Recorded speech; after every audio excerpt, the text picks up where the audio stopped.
आप सभी को प्रभु यीशु के नाम में जय मसीह की। आपका फिर से स्वागत है एक नई वीडियो में। परमेश्वर से मुंह मत मोड़ो। एक दिन आप उनसे आमने सामने मिलेंगे। मन फिराए और यीशु मसीह को खोजे इससे पहले कि बहुत देर हो जाए। उन पर विश्वास करो और आप अपने सभी पापों के लिए क्षमा प्राप्त करेंगे और परमेश्वर के साथ शांति प्राप्त करेंगे। क्योंकि परमेश्वर ने जगत से ऐसा प्रेम रखा कि उसने अपना इकलौता पुत्र दे दिया, ताकि जो कोई उस पर विश्वास करे वह नाश न हो परंतु अनंत जीवन पाए। यूहन्ना उसका 3 अध्याय आयत 16। परमेश्वर ने उद्धार प्राप्त की कार्यविधि को इतना सहज बनाया है कि सब उसे प्राप्त कर सकते हैं। अगर आप यीशु में विश्वास रखने का निर्णय लेते हैं तो परमेश्वर आपके पिता होंगे और आप उनके प्रिय संतान होंगे और उनके सनातन स्वर्गीय राज्य का अंग बन जाएंगे।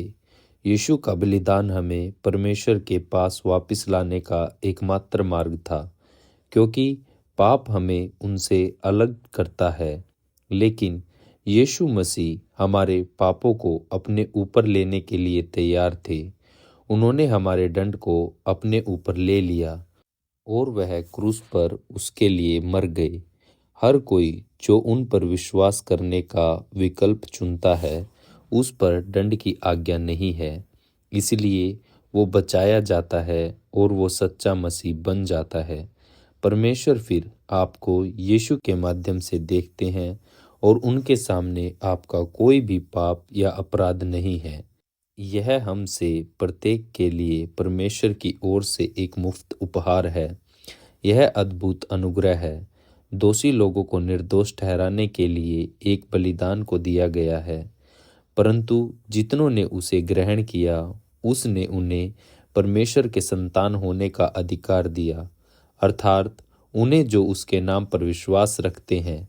यूहन्ना उसका 1 अध्याय आयत 12 में। यहाँ पर एक चेतावनी भी है। हर एक व्यक्ति को परमेश्वर से दूर जाने के परिणाम जानने का अधिकार है। यह बताया जाना चाहिए कि परमेश्वर उन सभी के प्रिय पिता है जिन्होंने यीशु को मुक्तिदाता के रूप में स्वीकार किया है। लेकिन यह भी बताया जाना चाहिए कि जो उनसे दूर जाते हैं वे उन्हें एक दिन न्यायाधीश की तरह देखेंगे। उस समय कोई दूसरा मौका नहीं होगा, पछतावे की कोई संभावना नहीं होगी।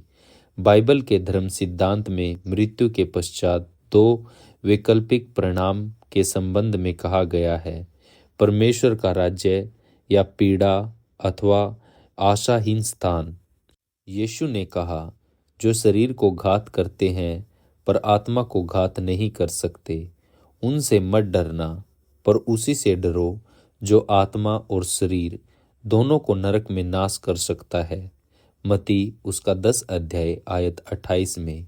इस पृथ्वी पर आपने जो समय गुजारा है, मृत्यु पश्चात के काल की तुलना में यह समय आँख की पलक झपकने के समान है। फिर भी इस जीवन में विश्वास रखने के लिए आप जिसको चुनते हैं वह आपका मृत्यु पश्चात शाश्वत काल निर्धारित करता है। यह आपकी पसंद है जो निर्धारित करता है कि आप अनंत काल कहाँ बिताएंगे। यह सबसे महत्वपूर्ण निर्णय है जिसे आपको कभी भी करना होगा। इसीलिए कृपया इसे ध्यान से समझे। यीशु ने कहा, यदि मनुष्य सारे जगत को प्राप्त करे और अपने प्राण की हानि उठाए तो उसे क्या लाभ होगा। मत्ती उसका 16 अध्याय आयत 26 में। आपको मसीह होने के लिए क्या चाहिए? मसीह होना इस बारे में नहीं है कि आप क्या करेंगे या आपको क्या मिलेगा, बल्कि इस बारे में है परमेश्वर ने क्या किया और आपके लिए क्या करेंगे। यह इस बारे में भी नहीं है कि आप कितने अच्छे या बुरे थे, आपके अतीत में आपने क्या किया या आप अंदर से कितना अच्छा महसूस करते हैं। यीशु के पास आओ जैसे आप है। यह एक सरल निर्णय है और उस निर्णय पर टिके रहना है चाहे कुछ भी हो जाए। और जो कोई प्रभु का नाम लेगा वही उद्धार पाएगा। प्रेरितों के काम उसका 2 अध्याय आयत 21 में। और क्योंकि मनुष्य का पुत्र खोए हुए को ढूंढने और उनका उद्धार करने आया, लूका उसका 19 अध्याय आयत 10 में हमें एक निर्णय लेना है, लेकिन हर एक को निर्णय लेना भी अवश्य है। यीशु ने कहा, जो मेरे साथ नहीं वह मेरे विरोध में है, और जो मेरे साथ नहीं बटोरता वह बिथराता है। मत्ती उसका 12 अध्याय आयत 30 में कोई व्यक्ति विलंब से निर्णय ले सकता है और बुढ़ापे में मसीह के पीछे चल सकता है। वह संभव तभी है जब आप जीवित रहेंगे। यीशु के पीछे चलने में कभी देर नहीं, बल्कि आप कितने बूढ़े हो जाओगे, आपकी मृत्यु कब होगी, या आप अपनी मृत्यु के लिए तैयार हो जाओगे, इसका आपको पता कभी नहीं होता। और जब आपकी मृत्यु होगी तब अनंत जीवन के सब द्वार बंद हो जाएंगे और उस समय कोई दूसरा अवसर नहीं होगा। उस समय बहुत देर हो चुकी होगी। यह दृढ़ता से सलाह दी जाती है कि आप अपने जीवन में कभी भी सबसे महत्वपूर्ण मामले में देरी न करें। आज यदि आप उसकी आवाज़ सुनोगे तो अपना हृदय कठोर मत कीजिए। इब्रानी उसका 3 अध्याय 7 अध्याय आयत 8 में भी आप पढ़ सकते हैं। सुरक्षा का जाल।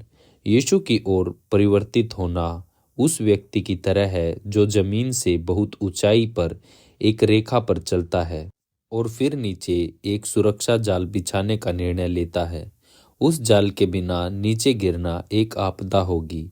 सुरक्षा जाल बिछाया होने के कारण फिसलने और नीचे गिरने पर वह व्यक्ति घायल नहीं होगा, बल्कि जाल के कारण बच जाएगा, और वह तो केवल फिर से उठ खड़े होने और फिर से शुरुआत होने की ही बात है।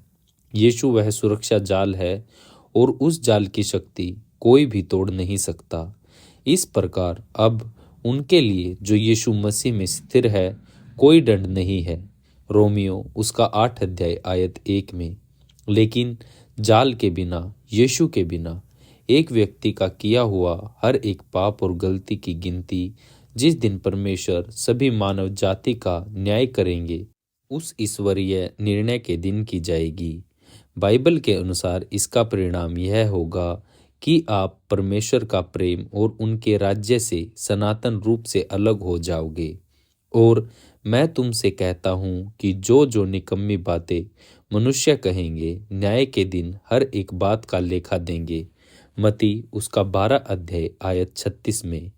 जो पुत्र पर विश्वास करता है अनंत जीवन उसका है, परंतु जो पुत्र को नहीं मानता वह जीवन को नहीं देखेगा, परंतु परमेश्वर का क्रोध उस पर रहता है। यूहन्ना उसका 3 अध्याय आयत 36 में। मसीह बनो। मसीह बनने का आपका निर्णय आप प्रार्थना के द्वारा व्यक्त कर सकते हैं। प्रार्थना करना मतलब परमेश्वर से बात करना। वह आपको जानता है। आइए प्रार्थना करते हैं। प्रिय यीशु, मुझे अपने जीवन में की हुई गलतियों के लिए खेद है। मैं आपसे क्षमा चाहता हूँ। मुझे अपने पापों से मुक्ति दिलाने के लिए, सूली पर चढ़ने के लिए आपको बहुत धन्यवाद देता हूँ।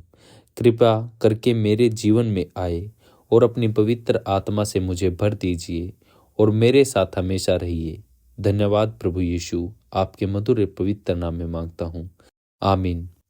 क्या यह प्रार्थना आपकी दिल की गहराइयों से निकलती है?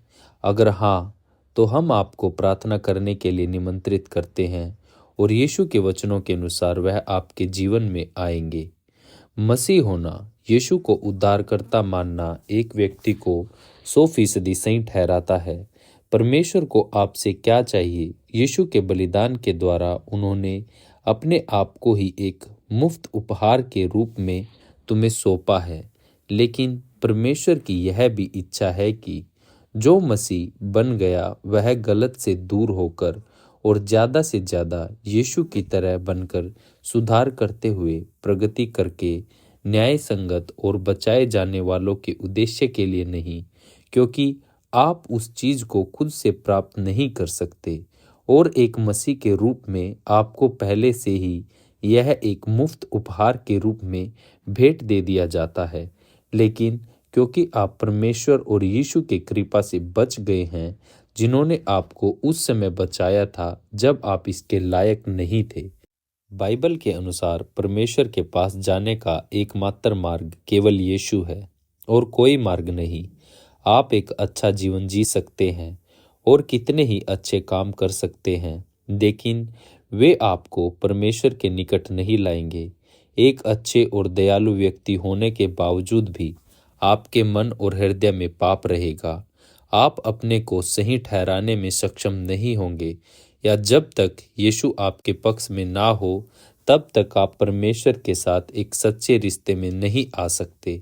आपको यह स्वीकार करना होगा कि आप पापी हैं और आपको यीशु के बलिदान की आवश्यकता है।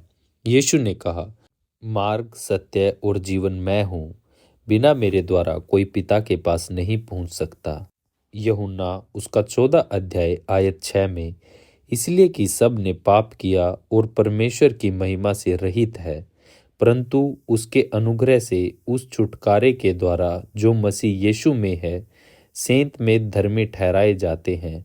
रोमियो उसका 3 अध्याय आयत 23 और 24 में। प्रभु के वचन को जानने के लिए हमारे साथ जुड़े रहे। प्रभु आप सभी को आशीष दे। आप सभी को जय मसीह की।